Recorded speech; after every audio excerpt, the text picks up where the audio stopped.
देखो जो third number है टाइप, वो है on the basis of water as a solvent, यानी जल के विलायक होने के आधार पर, तो अब इसको समझना, मैंने क्या लिया, मैंने एक बीकर लिया, इसमें क्या टिकाया, इसमें पानी टिकाया, वाटर टिकाया। जब मैं इसमें पानी टिका रहा हूं, जब मैं इसमें क्या टिका रहा हूं, पानी, तो ये पानी मेरे लिए यहां पर क्या है, एज अ सॉल्वेंट है। यानी ऐसा कोई भी सॉल्यूशन जिसमें वाटर एज अ सॉल्वेंट काम करे, वो मेरे लिए क्या होगा, एक्वस सॉल्यूशन होगा, एक्वस सॉल्यूशन होगा। फॉर एग्जाम्पल आप लोगों ने कभी क्लासेस में पढ़ा होगा, पिछली क्लासेस में, मान लो मेरे पास क्या है, कैल्शियम हाइड्रोक्साइड का सॉल्यूशन है। ये भी कौन सा है, हम क्या लिख देते हैं यहां ब्रैकेट में, AQ। ये AQ का मतलब क्या होता था कि भाई साहब सिर्फ CaOH का होल ट्वाइस नहीं, यानी सिर्फ कैल्शियम हाइड्रोक्साइड नहीं है, इसके साथ क्या मिक्स है, इसके साथ पानी भी है। तो ये जो सॉल्यूशन था ये क्या था, एक्वस। अब देखो जो दूसरा सॉल्यूशन है इसी टाइप का, पहला तो ये हो गया, दूसरा है non aqueous, non aqua solution.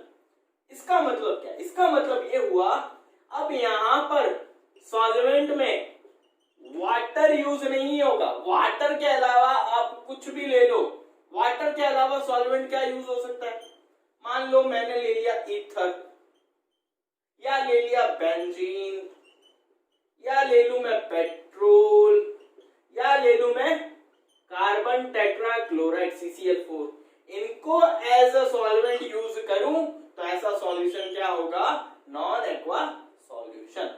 आई बात समझ में। अब देखो जो फोर्थ टाइप है अपना, वो है on the basis of the concentration of solute into solvents. दो विलायकों में उपस्थित विलय की सांद्रता के आधार पर, जो विलयन है हमारे पास वो कितने टाइप के। तो यहां पर मैंने आपको पहले बताया था 3 टाइप के हैं, आइसोटोनिक, हाइपरटोनिक और हाइपोटोनिक। अब देखो इन तीनों सॉल्यूशन को समझने के लिए ना आपको 2-3 बातें पता होनी चाहिए। पहला तो डिफ्यूजन, दूसरा ऑस्मोसिस, तीसरा रिवर्स ऑस्मोसिस। ठीक है।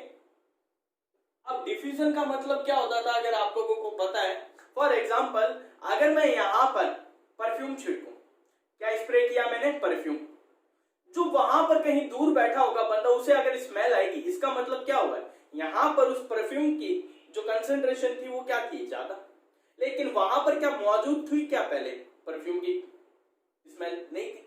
इसका मतलब हुआ क्या है, यहां पर हाई कंसंट्रेशन यहां पर है, लो कंसंट्रेशन वहां पर है, तो हुआ क्या है, ये जो परफ्यूम के पार्टिकल्स थे ये हाई कंसंट्रेशन से लो कंसंट्रेशन की तरफ क्या हुए, फ्लो हुए। इसी तरह कुकर में जब सीटी बजती है, यानी जब खाना पकता है, तो खाने की स्मेल तुम्हें अपने रूम में बैठे बैठे आती है, उसका जो कारण है वो क्या है, डिफ्यूजन। वहां पर क्या हुआ, वो जो पार्टिकल है, जो स्टीम के पार्टिकल्स है, वो क्या हुए, हाई कंसंट्रेशन से लो कंसंट्रेशन की तरफ क्या हुए, फ्लो हुए।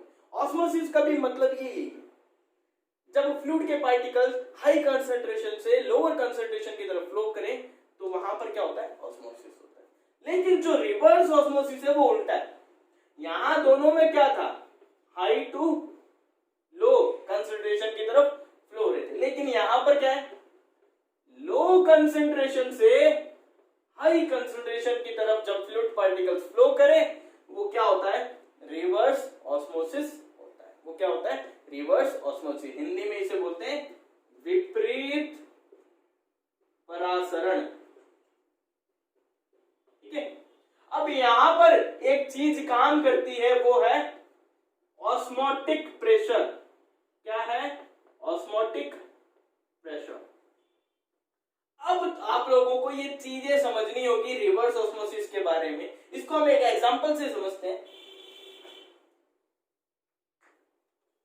सुनना, यहां पर ये मेरे पास एक बीकर है, क्या है, बीकर। इस बीकर में मैंने क्या भरा है, कोई फ्लूइड भरा है। ठीक है। अब यहां मिड में मैंने क्या डाल दिया, कोई सेल डाल दी, ये मैंने कोई सेल, ये एक्चुअली बायो वालों के भी टॉपिक आता है, लेकिन जब आप केमिस्ट्री पढ़ रहे हो तो आप इन सॉल्यूशन को ध्यान से समझना। यहाँ पर ये मैंने कोई सेल डाल दी, मान लो आरबीसी है, वो कौन सी है, रेड ब्लड सेल है, कोई भी सेल डाल सकते हो, आरबीसी में ले ली मैंने। अब जब आरबीसी है तो इसके अंदर ऑब्वियस सी बात है, आरबीसी में क्या होता है, एक सॉल्यूशन होगा, यहाँ पर कोई ना कोई अंदर क्या होगा, सॉल्यूशन प्रेजेंट होगा। अब उस सॉल्यूशन में कोई सॉल्वेंट भी होगा, कोई सॉल्यूट भी होगा। यहाँ पर भी मैंने क्या लिया, एक सॉल्यूशन लिया है, इसमें भी क्या होगा, एक सॉल्यूट होगा और एक सॉल्वेंट होगा। मैं मानकर चलता हूं कि भाई साहब इन दोनों सॉल्यूशन में, इसको नाम दे देते हैं ए, इसको नाम दे देते हैं बी। इन दोनों सॉल्यूशन में जो सॉल्वेंट है वो वाटर है। क्या है, वाटर। सॉल्वेंट क्या है, वाटर। बट जो सॉल्यूट है यानी जो विलय है इन दोनों सॉल्यूशन में वो अलग अलग है। अलग अलग का मतलब दोनों की कंसंट्रेशन क्या है, अलग अलग लेके चल रहा हूं। मान लेता हूं इन दोनों में क्या है, मेरे पास स्लाइन समझते हो ना, जब हम ग्लूकोज चढ़वाते हैं, जब किसी की तबीयत खराब हो जाती है तो एक ग्लूकोज के जो बॉटल होती है उसके अंदर एक येलो कलर की बॉटल और मिक्स करते हैं, वो स्लाइन होता है, नमक का पानी जिसे हम बोलते हैं। तो यहाँ पर मैं क्या बोल रहा हूँ, मेरे पास क्या है, NaCl है, सॉल्यूट के रूप में मेरे पास क्या है, NaCl। इस सॉल्यूशन में भी NaCl और यहाँ पर भी अंदर क्या है, NaCl है, लेकिन दोनों का कंसंट्रेशन क्या है, अलग अलग है भाई साहब। अब यहाँ पर एक छोटी सी बात सुनना, 3 कंडीशन लूंगा मैं यहाँ पर, पहली कंडीशन, दूसरी और तीसरी कंडीशन। हुआ करना क्या है, हमें समझना है आइसोटोनिक, हाइपरटोनिक और हाइपोटोनिक सॉल्यूशन के बारे में। मैंने एग्जांपल माना एक बीकर है, बीकर में मेरे पास नमक का पानी है और एक सेल है जिसमें भी क्या है, पानी और नमक मिक्स है, पानी और नमक मिक्स है, बस समझना है। अब यहां पर देखो, मैंने माना पहली कंडीशन, जब इस सॉल्यूशन बी में और इस सॉल्यूशन ए में जो सॉल्यूट प्रेजेंट है NaCl, उन दोनों का कंसंट्रेशन क्या हो,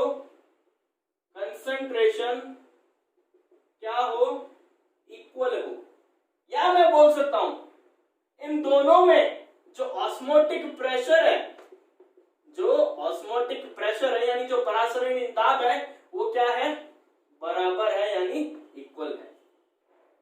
इस कंडीशन में होगा क्या, जब ऐसा कुछ हो जाता है, यहां पर जो NaCl है, मैं मान के चल रहा हूं कि यहां पर 5% NaCl है और यहां भी 5% NaCl है, दोनों में ही सॉल्यूट क्या है, इक्वल चल रहा है। जब सॉल्यूट का कंसंट्रेशन इक्वल चले, इन्हीं दो सॉल्वेंट्स में सॉल्यूट का कंसंट्रेशन क्या चले, इक्वल चले, यानी उनका कंसंट्रेशन इक्वल हो गया और ऑस्मोटिक प्रेशर भी क्या हो गया, इक्वल हो गया। तो इस कंडीशन में ये जो सॉल्यूशन होगा इसको हम बोलेंगे आइसोटोनिक सॉल्यूशन। क्या बोलेंगे, आइसोटोनिक सॉल्यूशन। जब आइसोटोनिक सॉल्यूशन की बात होती है तो यहां पर हमें पता है दोनों का कंसंट्रेशन और ऑस्मोटिक प्रेशर क्या हो गया, इक्वल हो गया, परासरणीय दाब और जो सांद्रता है वो क्या हो गई है, बराबर हो गई है। तो अब यहां पर जो वाटर प्रेजेंट है वो अंदर और बाहर इजीली क्या कर सकता है, मूवमेंट यानी फ्लो कर सकता है। इस सेल से बाहर भी पानी जा सकता है, इस बीकर से सेल में भी पानी डाल सकता है, यानी दोनों डायरेक्शन में वाटर क्या हो सकता है, यानी जो सॉल्वेंट है वो इजीली क्या हो सकता है, फ्लो हो सकता है। इस कंडीशन में सेल का जो साइज है वो क्या होता है, बना रहता है, ना वो श्रिंक होता है ना वो स्वेल होता है, ना वो सिकुड़ती है कोशिका और ना ही वो फैलती है, स्वेल होती है, फूलती है, एक ही बात है, ठीक है। दूसरा हम बात करते हैं हाइपोटोनिक सॉल्यूशन, किसकी, हाइपोटोनिक सॉल्यूशन की। अब इसको सुनना, हाइपो का मतलब होता है कम। अब देखो हाइपोटोनिक सॉल्यूशन को समझने के लिए मैं यहां पर मान के चलता हूं ये जो सेल है, ये जो कोशिका है, इसके अंदर तो मेरे पास 5% NaCl है और वाटर भी है, ठीक है। लेकिन यहां पर जो सॉल्यूशन A था मेरे पास, उसमें मैं मानता हूं कि मेरे पास वाटर है, क्या है, वाटर है और NaCl नहीं है। क्या माना मैंने, NaCl नहीं है, मान लूं NaCl की मात्रा बहुत कम है, इससे कम। अब होगा क्या, अब तुम लोग सुनना, जब यहां पर वाटर है सिर्फ NaCl नहीं है, तो यहां पर सॉल्यूट का कंसेंट्रेशन इस सॉल्यूशन ए में क्या हुआ है, कम हुआ है। यहाँ सॉल्यूट का कंसेंट्रेशन क्या हो गया, कम, लोअर कंसेंट्रेशन। लेकिन यहां पर सॉल्यूट का कंसेंट्रेशन अभी भी क्या है, in comparison to this high है। क्या है, हाई है। तो अभी हमने एक चीज देखी थी, रिवर्स ऑस्मोसिस का मतलब क्या होता, जब कोई सब्सटेंस लोअर कंसेंट्रेशन से हायर कंसेंट्रेशन की तरफ क्या करे, फ्लो करे। तो इसका मतलब यहां पर NaCl का कंसेंट्रेशन क्या हुआ, कम हुआ। कम हुआ तो ये जो पानी है ये कहां फ्लो करेगा, सेल के अंदर। कहां फ्लो करेगा, इस सेल के अंदर। जैसे ये सेल के अंदर फ्लो करेगा तो सेल क्या हो जाएगी, फूल जाएगी। क्या होगी, फूल जाएगी। तो ऐसा सॉल्यूशन क्या होगा, हाइपोटोनिक सॉल्यूशन। इस सॉल्यूशन में हुआ क्या, हाइपोटोनिक सॉल्यूशन कोई पूछे तो कैसे बोलोगे, भाई साहब दो सॉल्यूशन थे, एक सॉल्यूशन में क्या हुआ, सॉल्यूट का कंसंट्रेशन लो हो गया। अब इस लो होने की वजह से यहां पर जो ऑस्मोटिक प्रेशर है वो भी क्या हो गया, कम हो गया। जैसे ही ऑस्मोटिक प्रेशर कम हुआ, ये lower concentration to higher concentration क्या हुए, फ्लो होने लगे। इसी सॉल्यूशन को हम क्या बोलेंगे, हाइपोटोनिक सॉल्यूशन। अब इसकी वजह से होगा क्या, ये जो सेल है ये फूल जाएगी, यानी स्वेल हो जाएगी, स्वेलिंग आ जाएगी इसमें। नेक्स्ट जो बचता है हाइपरटोनिक सॉल्यूशन, हिंदी में भी यही बोलते हैं, आइसोटोनिक, हाइपरटोनिक और हाइपोटोनिक। अब इसको समझने के लिए फिर देखो, यहां पर क्या करूं मैं, मानूं कि भाई साहब ये तो मेरे पास 5% है NaCl, लेकिन यहां पर मैंने क्या कर दिया, 10% NaCl कर दिया। सॉल्यूशन में बीकर के अंदर जो पानी था मेरे पास, उसमें 10% NaCl कर दिया मैंने। तो अब क्या हुआ, यहां पर जो ऑस्मोटिक प्रेशर है वो क्या हो गया, इंक्रीज हो गया। लेकिन यहां पर अगर मैं बात करूं तो ये क्या हो गई, लोअर कंसंट्रेशन, बाहर क्या हो गई, हायर कंसंट्रेशन। अब ये यहां पर जो वाटर प्रेजेंट है वो लोअर टू हायर क्या करेगा, फ्लो करेगा। यहां पर जब ये फ्लो करेगा तो सेल से सारा पानी निकल जाएगा और सेल क्या हो जाएगी, सिकुड़ जाएगी, यानी श्रिंक हो जाएगी। ठीक है, तो ये जो सॉल्यूशन बना इसको हम क्या बोलेंगे, हाइपरटोनिक सॉल्यूशन। तो हाइपरटोनिक सॉल्यूशन को डिफाइन कैसे करोगे, ऐसा सॉल्यूशन जिसमें सेल के अंदर का जो कंसंट्रेशन क्या होता है वो लो हो जाए, लेकिन सेल के बाहर का कंसंट्रेशन क्या हो जाए, हाई हो जाए। इसकी वजह से जो ऑस्मोटिक प्रेशर होता है वो इंक्रीज हो जाता है। जब इंक्रीज हो जाएगा ऑस्मोटिक प्रेशर तो होगा क्या, सेल के अंदर जो वाटर प्रेजेंट है वो सेल से बाहर क्या करेगा, फ्लो करेगा। जब सेल से बाहर फ्लो करेगा तो सारा पानी निकल जाएगा और सेल क्या हो जाएगी, श्रिंक हो जाएगी। ऐसे सॉल्यूशन को क्या बोलेंगे, हाइपरटोनिक सॉल्यूशन। इस तरीके से आइसोटोनिक, हाइपोटोनिक और हाइपरटोनिक सॉल्यूशन